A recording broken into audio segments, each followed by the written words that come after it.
तीसरे विश्व युद्ध की आशंका का जिक्र बार बार इसलिए किया जा रहा है क्योंकि दोनों तरफ से युद्ध लगातार जारी है। एक दिन का भी गैप अब तक 24 फरवरी से लेकर आज के दिन तक नहीं आया है, बल्कि तस्वीर और भी भयानक होती जा रही है। रूस और यूक्रेन के बीच महायुद्ध को 2 महीने से के ज्यादा का वक्त यहां पर हो चुका है और रूस इस महाजंग में अपनी उम्मीदों के मुताबिक कामयाबी अब तक नहीं पा सका। ऐसे में ब्रिटेन ने इस युद्ध को लेकर एक बड़ी भविष्यवाणी की और आशंका जाहिर की है कि बहुत ही जल्द रूस और यूक्रेन युद्ध विश्व युद्ध में तब्दील हो सकता है। ब्रिटेन के रक्षा मंत्री ने बाकायदा उस तारीख का भी जिक्र किया जिस दिन बड़े जंग का ऐलान हो सकता है। रक्षा मंत्री का यह बयान ब्रिटेन के ही विदेश मंत्री के उस बयान के ठीक एक दिन बाद आया जिसमें उन्होंने रूस यूक्रेन युद्ध के 1 दशक तक चलने की आशंका जाहिर की।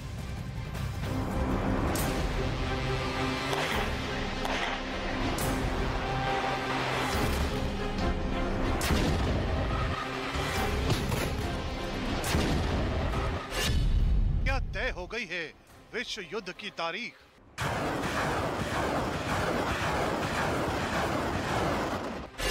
क्या विश्व युद्ध का काउंटडाउन शुरू हो गया?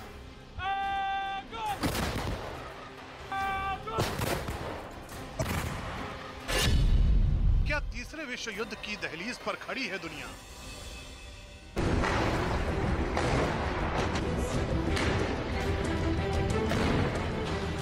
रूस यूक्रेन युद्ध के विश्व युद्ध में बदलने की आशंका तो युद्ध की शुरुआत से ही जताई जा रही है, लेकिन अब ब्रिटेन की तरफ से किए गए दावे ने इस आशंका को और बढ़ा दिया है, जिसके मुताबिक विश्व युद्ध की तारीख तय हो गई है। ब्रिटेन के रक्षा मंत्री ने एक ऐसा बयान दिया जिससे तीसरे विश्व युद्ध का डर एक बार फिर सताने लगा है।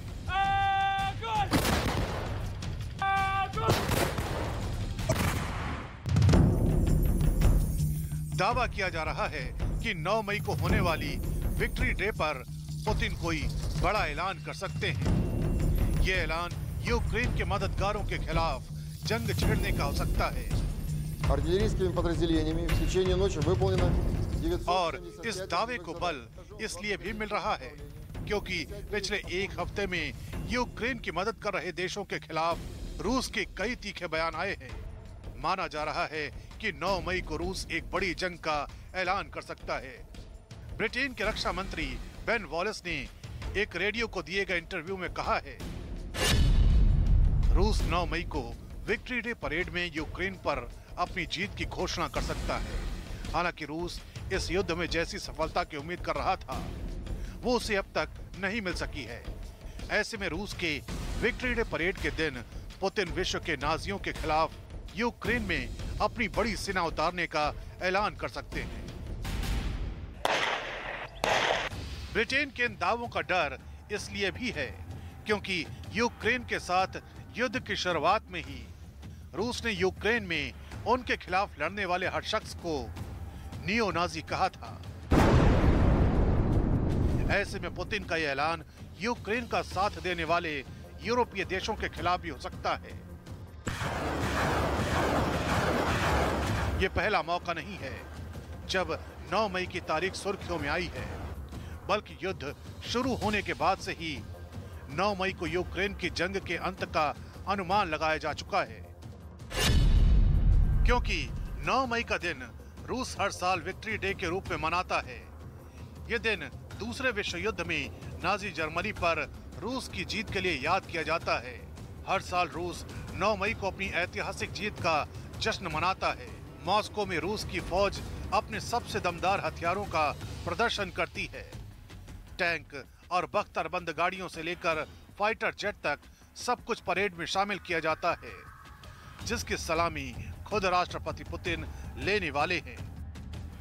पहले दावा किया जा रहा था कि इस बार भी परेड से पहले यूक्रेन की जंग खत्म करने की कोशिश होगी। अनुमान यह भी था कि यूक्रेन की जंग खत्म करने की डेडलाइन 9 मई ही रखी गई है, लेकिन ब्रिटेन के रक्षा मंत्री बेन वॉलेस के एक बयान ने 9 मई की अहमियत और बढ़ा दी है। वॉलेस के मुताबिक 9 मई को पुतिन यूक्रेन की मदद कर रहे देशों के खिलाफ नई जंग की शुरुआत कर सकते हैं।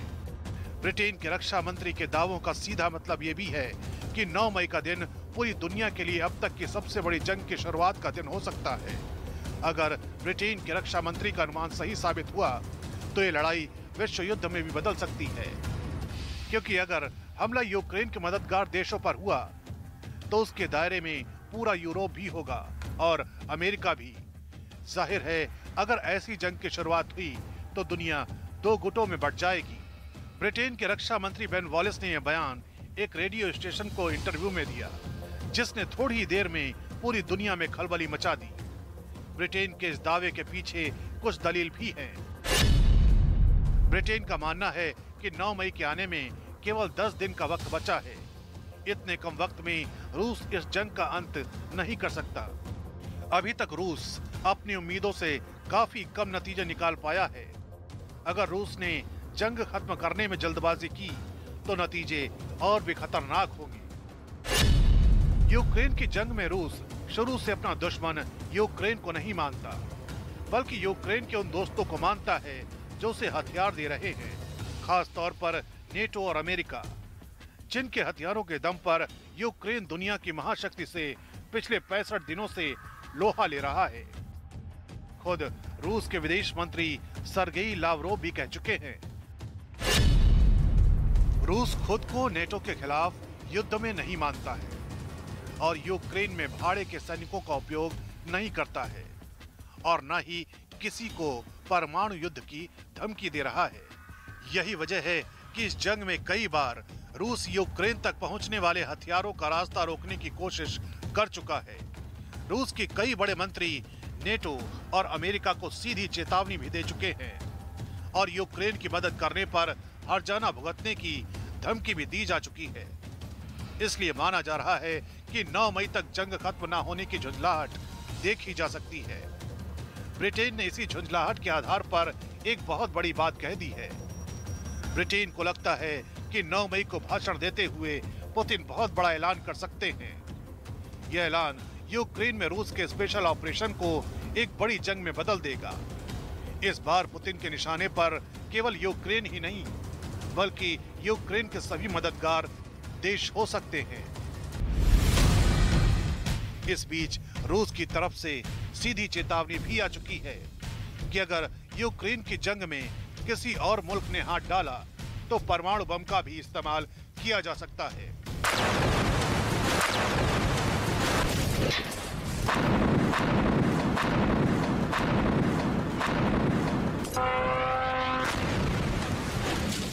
अब उस चेतावनी को भी रूस के विक्ट्री डे और ब्रिटेन की आशंका से जोड़कर देखा जा रहा है। हालांकि पिछले कुछ दिनों में रूस की सेना के हमले पूर्वी और दक्षिणी यूक्रेन में काफी तेज हुए हैं। तो महायुद्ध का 66वां दिन है। अब आपको दिखाने जा रहे हैं कि आखिर कहां-कहां भीषण जंग जारी है। रूस की सेना यूक्रेन के कई जगहों पर जबरदस्त हमले कर रही है। अभी भी ये हमले जारी है। रूसी सेना के निशाने पर यूक्रेन के कई बड़े शहर मौजूद हैं। आखिर वो कौन से शहर है जहां पर रूसी सेना पूरी तरह से अपना कब्जा चाहती है, अपना झंडा लहराना चाहती है? मैप के जरिए आइए आपको दिखाते हैं वो पूरे शहर। ये जो पूरा सफेद इलाका इस वक्त आप देख रहे हैं, ये पूरा इलाका जो है वो यूक्रेन का है, जो कि वक्त वक्त पर थर्रा रहा है। वहीं जहां सबसे ज्यादा हमले हुए हैं, जहां पर रूसी सेना बहुत अंदर तक पहुंची हुई है, खैरसोन, पोबसाना, ये वो जगह है। मारियोपोल आप जानते हैं, यहां से महातबाही सबसे ज्यादा अब तक सामने आ चुकी है। डोनेस्क का जिक्र करें तो डोनेस्क के भी चप्पे चप्पे को निशाना बनाया जा रहा है, क्योंकि सटा हुआ ये रूस से है, इसलिए आसानी भी रूसी सेना को सबसे पहले इन शहरों पर निशाना साधने में हुई है। रुबिजने का जिक्र करें, सेवरा डोनेस्क और साथ ही इज्यूम जो कि लगा हुआ है, और खार्किव से भी कई खंडहर में तब्दील हुई तस्वीरें सामने आ चुकी है। तो ये वो तमाम शहर हैं जो कि लगातार रूसी सेना के हमले को झेल रहे हैं। यूक्रेन जवाब जरूर दे रही है, लेकिन इस बीच इन शहरों में सबसे ज्यादा तबाही अब तक हो चुकी है। तो तबाही किस तरह से यहां पर फैलती जा रही है वो तस्वीरें आपके सामने हैं। 66वां दिन है, यानी कि 2 महीने से भी ज्यादा का पूरा ये वक्त यहां पर हो चुका है और